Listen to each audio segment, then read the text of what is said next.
I caught my husband deleting my college acceptance emails. His excuse was that I don't need higher education since he makes enough already. When I said I'm still going, he called my parents and they showed up with boxes saying I should move back if I'm going to abandon my family. His reaction wasn't what I expected.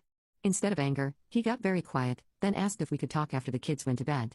Those few hours of waiting were nerve-wracking, but I tried to keep things normal for Emily and Lucas. After we put the kids to bed, Jake sat me down and confessed something that completely blindsided me. He admitted that he'd been hiding financial problems from me for months. The construction company has been struggling, and his income had dropped significantly. He'd been too proud to tell me, and he'd been dipping into our savings to maintain our lifestyle. He said he was terrified about me going back to school because he was afraid we couldn't afford it, and he didn't want to admit that he was failing as a provider.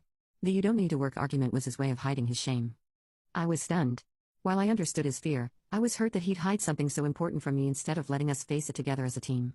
I told him that marriages are partnerships, and we need to be honest with each other, especially about major issues like finances.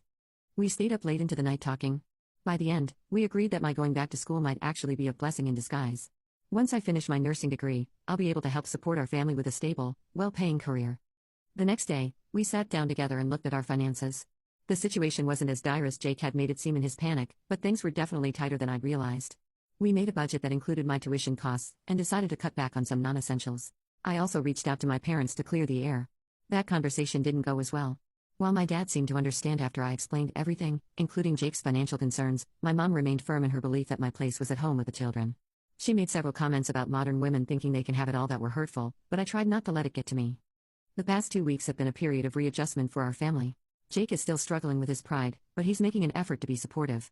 Yesterday, he surprised me by bringing home a planner specifically designed for nursing students, which felt like a genuine gesture of support. Emily seems excited about mommy going to doctor school, her words, and we've been talking about how everyone in the family will need to help a little more. Even Lucas has started putting his toys away without being asked sometimes, which is pretty impressive for a 3-year-old. I'm still cautiously optimistic. Jake's behavior was deeply concerning, and while I understand his motivations better now, I haven't forgotten how quickly he went behind my back or how he tried to manipulate me using my parents. We've agreed to try couples counseling to work on our communication issues. For now, I'm focusing on preparing for school in the fall while still being present for my family.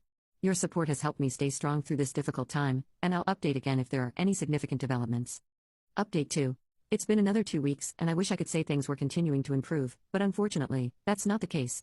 Jake and I attended our first couples counseling session last week.